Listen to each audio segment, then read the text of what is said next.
sometimes things that, and I'm going to use the word obvious, that are obvious may not be always obvious either to everyone or in every occasion. I have a very eclectic, diverse taste in music. 6th through 8th grade, played alto saxophone, and we had a fabulous baritone saxophone player. She was a little bitty thing. The horn was nearly as big as she was. And when we did those 2 or 3 mile parades, they would put one of the bass drum straps around her shoulders to carry the saxophone for 2 or 3 miles. But she graduated, and the band director said, "Would you like to play the baritone saxophone?" I said, "I would love to." And so from 9 through 12, got to play the baritone saxophone, and my voice dropped into the range of my horn, which wouldn't have happened if I'd been playing trumpet or something else. So if I'm singing the Star Spangled Banner, then I sing the baritone sax part of the Sarah Marching Band to the Star Spangled Banner because voice dropped into it. Well, if I go to Memphis, I just have to go to Beale Street. And it's just amazing to listen to these accomplished musicians just play a wide variety of things. May I say country and western music makes my wife's ears hurt. We'll leave it at that. And but can kind of handle some of that. We oftentimes have tickets to the symphony. But our youngest daughter also is very eclectic, and driving her around, if a country and western song came on, she'd say, "Crying, loving, or leaving?" And we'd have this discussion about this. Well, recently Vince Gill was at the Civic Center, and I surprised my youngest daughter, and we went. And he had written a song about a mythical motel on Highway 66. But then here it came. He said, I went to Northwest Classen. I drove up and down 39th Street, all my life while I was here. And he said, after I moved to Nashville, I got to checking on Highway 66, and for the first time, I discovered that 39th Street was actually Highway 66. And he said, I had to become an adult, move 8 or 9 hours away, and start looking at a map, and something that I had driven on all of my life that I just knew as 39th Street, all of a sudden he said, oh, that's Highway 66. Well, today, we're looking at the third of, and there's others, but we're just going to look at this, the third of 3 predictions, prophecies, that Jesus makes about his upcoming and impending death. And what is significant is that the apostles have been with him, I think, at least 2.5 years, maybe a little bit longer, and he had might as well just been speaking Spanish or Mandarin or Cantonese. When he starts talking about the cross and death, they just have no comprehension at all in what he's talking about. So to begin with, let's read Mark 10. And if you'll notice, and this will be significant, they're on their way to Jerusalem. We're literally within, he's going to be crucified over Passover, over what we call Easter. And so I think this is after the first of the year. So we are literally days before the crucifixion. And as we're going to see, this is the third one that Mark mentions, but let's read this. They're on their way to Jerusalem. And notice this just absolute confusion with what's happening. Jesus is leading the way. The disciples were astonished, while those who followed were afraid. Just look at the variety of emotions that are here. Luke will give us this version in 9:51, a little bit earlier, and he will say, he set his face toward Jerusalem. No prophet can die outside. And he'll just give these little hints along the way, but they just do not understand it all. And so the disciples are astonished. Those who followed are afraid. Again, he took the 12 aside and told them what was going to happen to him. And we'll see this in detail here in a second. We are going up to Jerusalem, the Son of Man will be betrayed to the chief priests and teachers of the law. They will condemn him to death, will hand him over to the Gentiles, who will mock him, spit on him, flog him, and kill him. 3 days later, he will arise. What is always of great interest to me is that none of this group are going to get it. But after our Lord is killed, do you remember the religious leaders come to Pilate and say, while this impostor was alive, he said that he was going to be raised on the third day.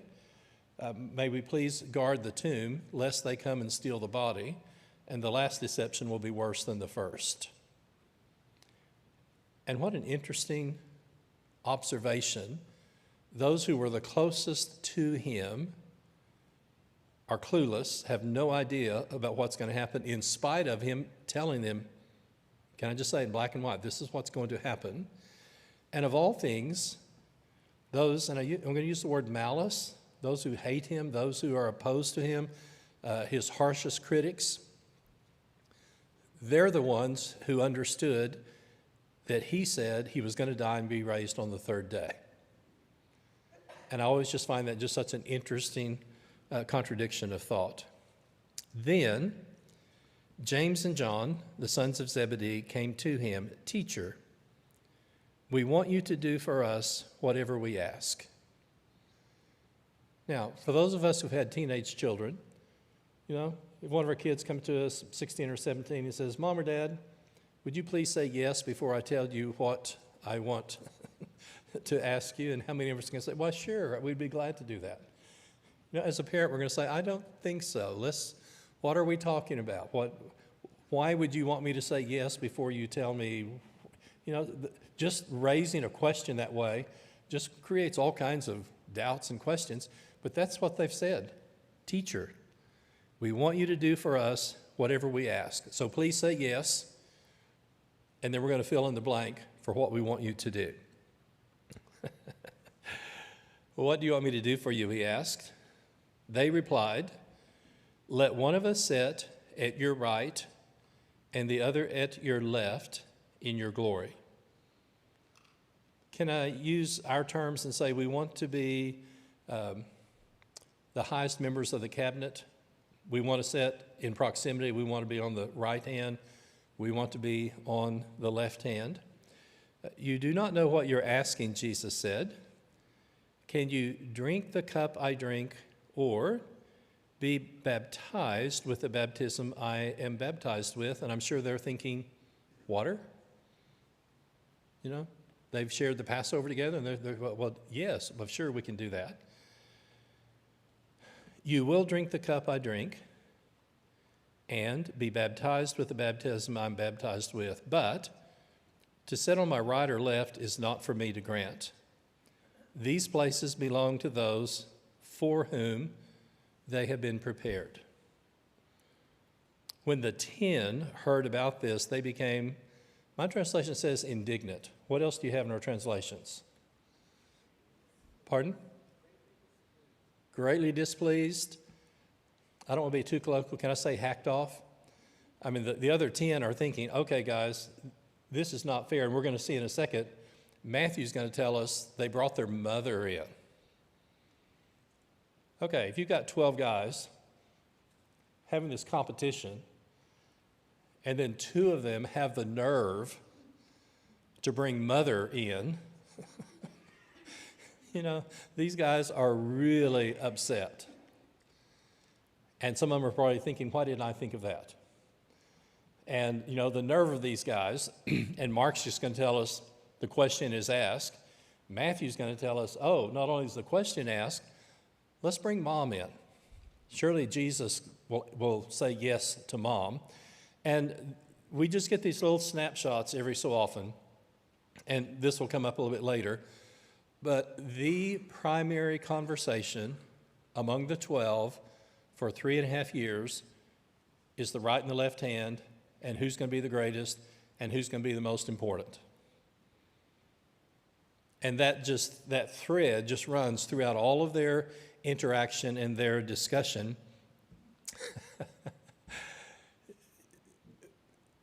In another place, James and John are called the sons of what? Sons of thunder. Lord, shall we call down fire from heaven? Would you like to have these guys in a position of authority? It's a little scary when you give people like this the ability to do miracles and cast out evil spirits and stuff, and then they would like to try to call down fire from heaven and make these people crispy critters. That would be great guys to have on your right and your left hand. But the others are indignant, and Jesus called them together. If he was a football coach, he'd say, "Time out, guys. We need to have a chat. Let's talk about this." So notice what Jesus says, and this is very significant. Mark 10:42. You know that those who are regarded as rulers of the Gentiles lord it over them, and their high officials exercise authority over them.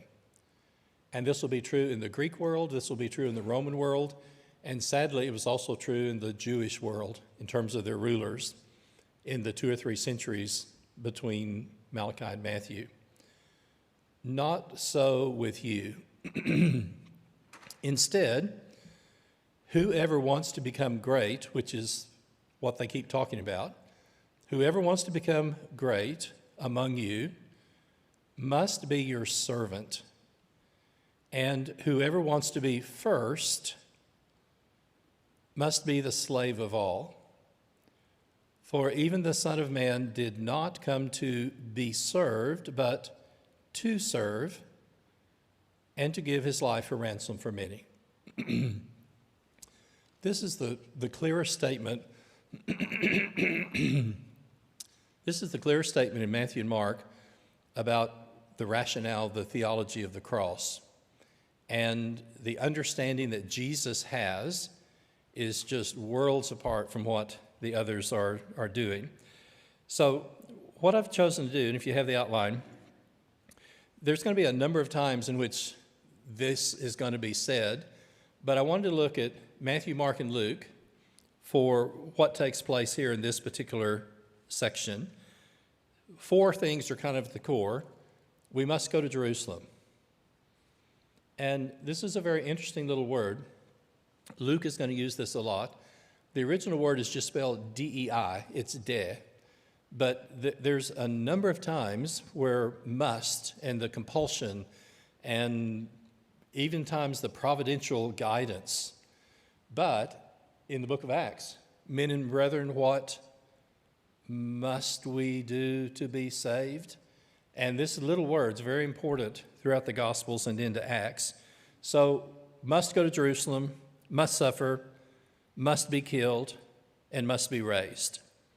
So if you look at Matthew 20, and they're very, very similar, Luke won't have quite as many. Look at the details that we get from Matthew. Jerusalem, delivered to the chief priest and the scribes. They will condemn him. They will deliver him to the Gentiles. He will be mocked, flogged, crucified, and raised on the 3rd day. And then when you look at Mark, and you have, again, this same statement, Jesus was walking, they were amazed and afraid. You have nearly the same details given. They will spit on him and flog him, kill him.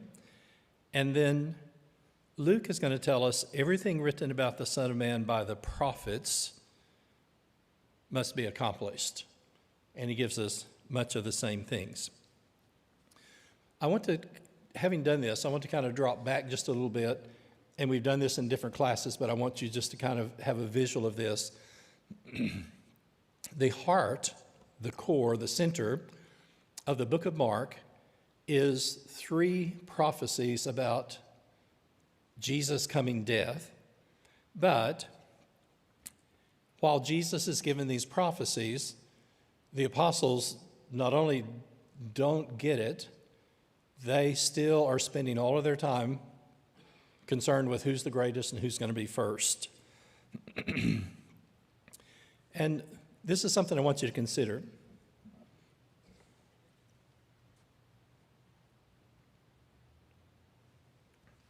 To be fair to the apostles, they're with Jesus nearly 2.5 years before he mentions the word cross for the first time. And I'm just kind of being an advocate for them for a second. And as far as I can tell, the earliest one is in Matthew chapter 10, and he's talking about the sending out of the 12. And in the midst of this, he just says, "Whoever does not take his cross and follow me is not worthy of me. Find your life, you'll lose it. You lose your life, you will find it." But in the context of the 12 being sent out, no different than the later references, this is kind of innocuous and harmless. None of them are going to say, "Oh, what does he mean by take up a cross?" And especially as they're getting ready to go out and being sent out in the mission of the 12. But if you look at 2:3, when we come to Mark, the heart of the book of Mark are these 3 announcements, and after every one of them, there is an immediate example of how badly they either misunderstand or don't want to hear what Jesus has just said. And so if you look, go ahead and look down at the bottom, and I put these in large print. I did this parentheses, and here are these 3 predictions. Mark 8, 31 through 33, Mark 9, 30 through 32, and Mark 10, 32 through 34.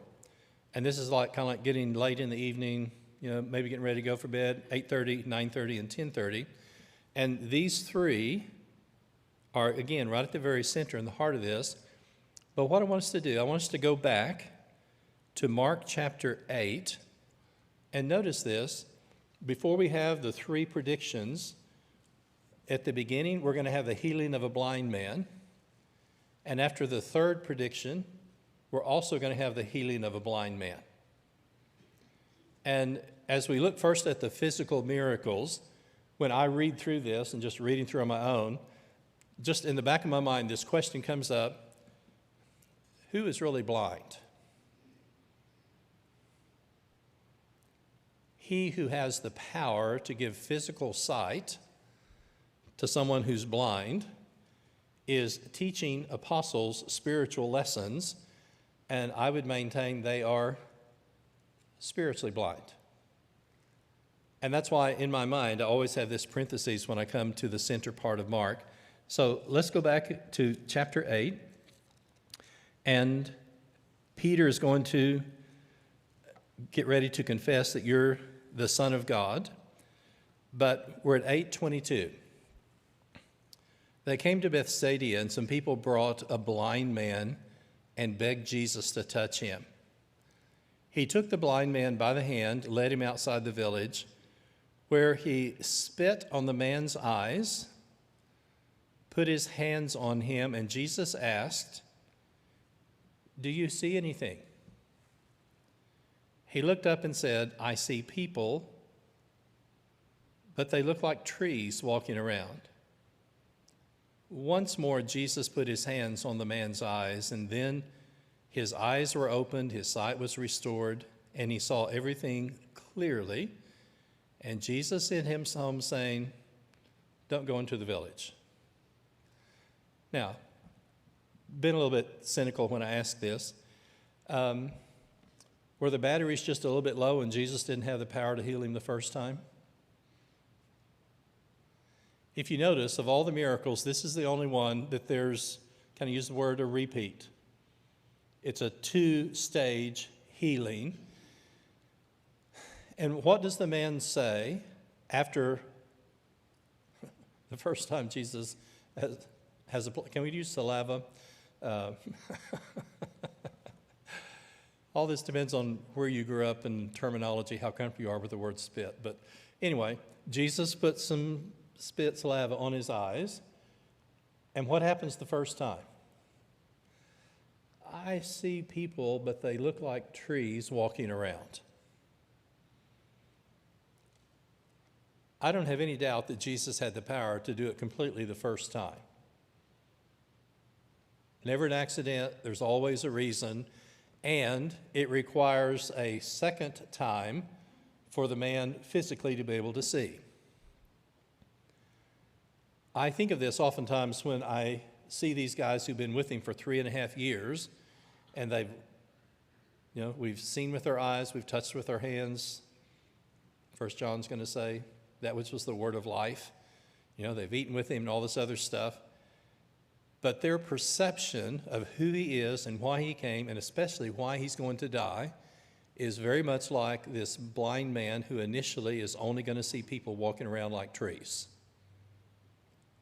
And there's several of these, and Lord willing, we'll look at these next week. After he was raised from the dead, then they remembered these things and the things that he had said. And the coming of spiritual sight is also going to come in at least 2 stages.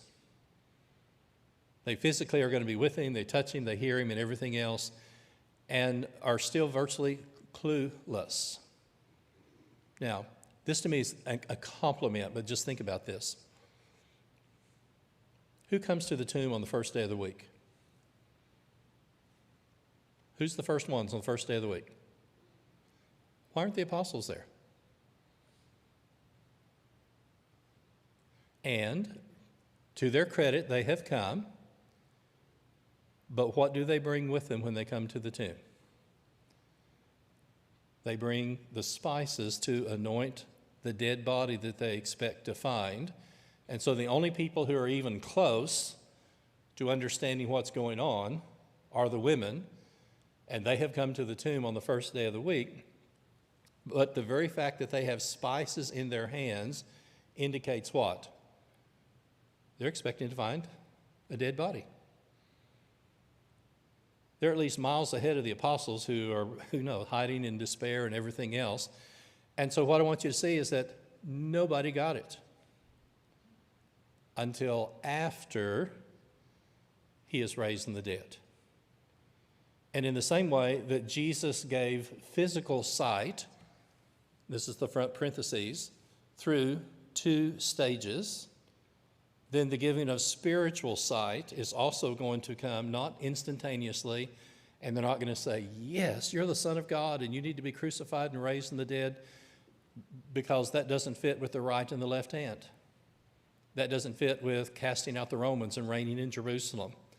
And that paradigm is so strong that the development and the growth of faith is also going to come in stages, and they are not going to understand until after he's raised from the dead. Now, let's go ahead and turn to Mark chapter 10. And this is after the 3 announcements that have been made. And I'm in verse 46. Then they came to Jericho. So if you remember back from Joshua, Jericho is just on the west side of the Jordan River. So if we follow Luke, they've been up in Galilee, they've come down, crossed over, and been down in this area, and then now they've crossed, so they're getting really close to Jerusalem. As Jesus and his disciples, together with a large crowd, were leaving the city, a blind man, Bartimaeus, that is the son of Timaeus, was sitting by the roadside begging. When he heard that it was Jesus of Nazareth, he began to shout, Jesus, Son of David, have mercy on me. Many rebuked him and told him to be quiet, but he shouted all the more, Son of David, have mercy on me. And Jesus stopped and called him, and they called to the blind man, cheer up and on your feet, he's calling you. Throwing his cloak aside, he jumped to his feet and he came to Jesus. What do you want me to do for you? Jesus said. And the blind man said, Rabbi, I want to see. Go, your faith has healed you. And immediately he received his sight and followed Jesus along the road. Isn't that an interesting contrast? And as you come to this parentheses, then it takes a, can I use the term, a double healing, a 2-stage healing of the first man. And this man is healed instantaneously, but surrounding these three predictions, these three announcements, and with every one of them, as we're going to see, there's a lack of understanding. And Jesus has the capacity, first of all, to give physical sight to the blind. But as he continues and fulfills his ministry, then he will also have the capacity to give spiritual sight to those who are spiritually blind. But for these people, it's also going to come in stages, and it's not going to be instantaneous. We're going to just look at, if you'll turn to 8:33, Peter has announced, "You are the Christ, the Son of God," and this is the hinge in the book of Mark. Everything comes up to this point, and then it goes from there. But let me just mention again, I don't want this just to be trivia, but to me it's very important. If you remember, 90% of the book of Mark is in Matthew, 50% of the book of Mark is in Luke. But Mark gives us the most details in terms of narrative and travel because he didn't have all the sermons and the parables. But when we come to the confession of Peter, we are within a year of the cross. And that's very significant, again, because they've already had 2.5 years with him. And then just always keep this little bit in mind. We have hardly more than 30 days. Some will say 31, 33. We hardly have 31, 33 days of the life of Jesus. 30% of the Gospels is the last week. So in terms of text, we're halfway through Mark, but we're virtually getting really close to the cross. And so when he begins to teach them, and you'll see this in 8:31 through 33, and these things about going, look down in verse 33. When Jesus turned and looked at his disciples, well, let me just go back a verse. He spoke plainly about this. So I'm in Mark 8:32. And Peter took him aside. My translation says he began to rebuke him. Just think about this. Can I kind of either do parent and child or teacher and child? Who rebukes the Son of God? Who tells somebody who can walk on water that they don't know what they're doing? Do you see how strong the misunderstanding is? And with the 8:30, the 9:30, and the 10:30, every time Jesus starts talking about the cross, Mark will give us at least one example to say they don't have any idea of what's going on. And I just always kind of take a breath when I read this because I'm just thinking, rebuking the Son of God? When Jesus turned and looked at his disciples, he rebuked Peter. Out of my sight, Satan. I just get chills every time I read that. Out of my sight, Satan. You do not have in mind the things of God, but the things of men. Now, let's go ahead and look at 9:34.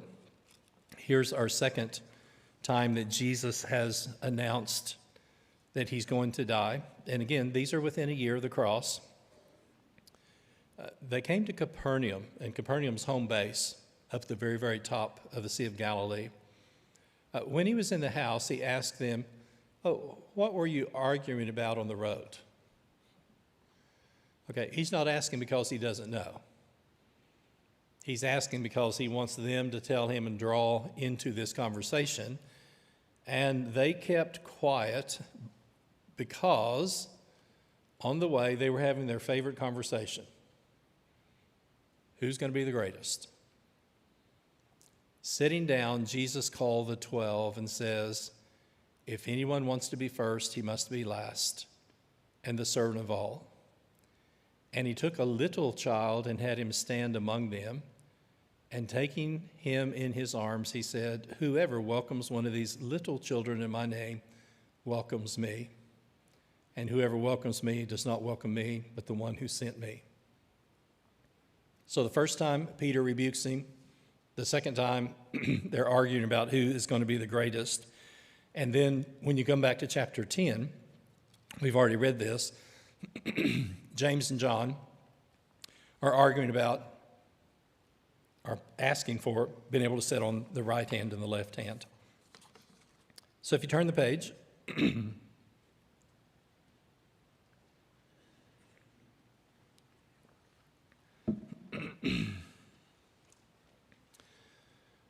what's very interesting to me is that, and I'm going to use two words, the plan and the will of God to redeem humanity is going to be in spite of the misunderstanding of the apostles and the malice and the hatred of the Jewish leaders.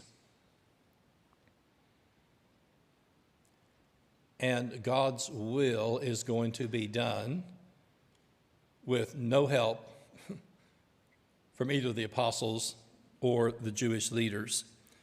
So I just said in number 3, in the midst of the competition and confusion, Jesus reveals the rationale for the cross and the lifestyle of a true disciple.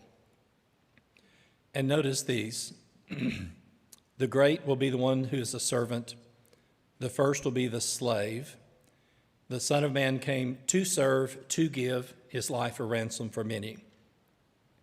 I'd like for you to go down to 3:3.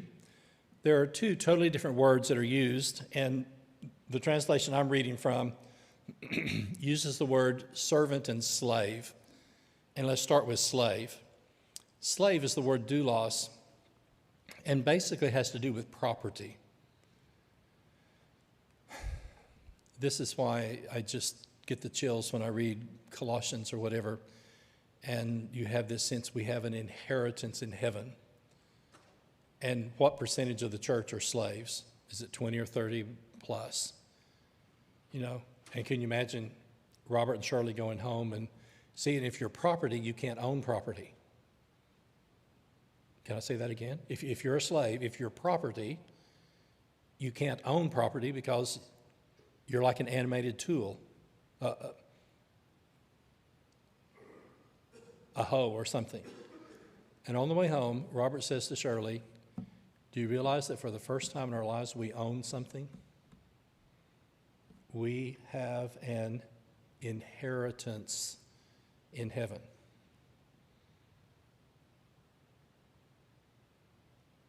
Any of us that bought a house or a property for the first time, isn't it wonderful to finally be able to do something for the first time? But can you imagine when slaves in the church get to thinking, we own something?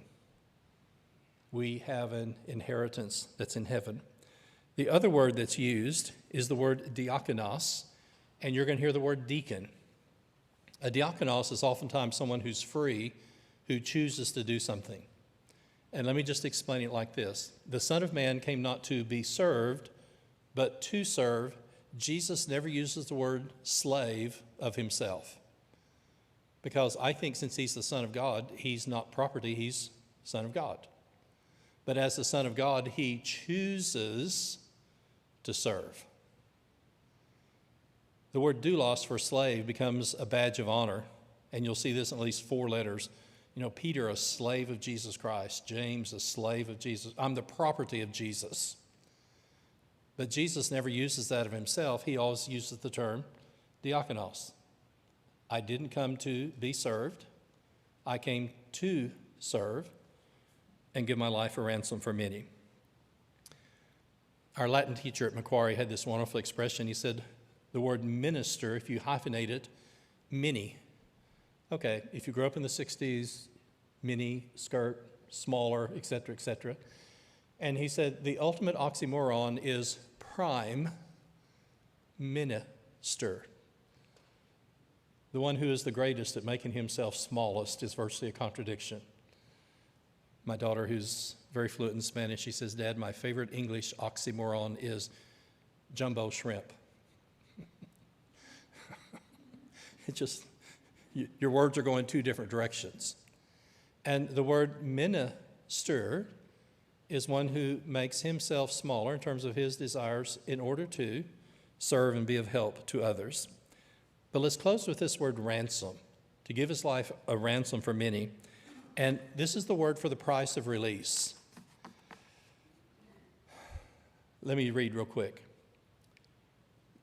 If you're older, can I use the word Patty Hearst? If you're really older, Lindbergh?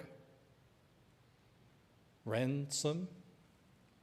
The idea of ransom and redemption has to do with deliverance and freedom won and purchased at a price.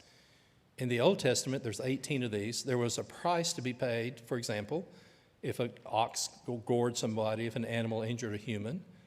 This was a release from an obligation which otherwise he was bound to fulfill. In the Greek world, ransom had to do with the purchase price paid for the liberation of a slave.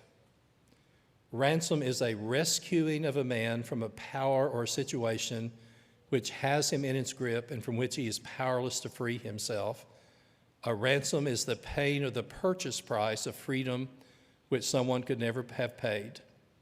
By his life and death, Christ released man, us, from an obligation, a liability, and a debt which otherwise he would have been bound to pay.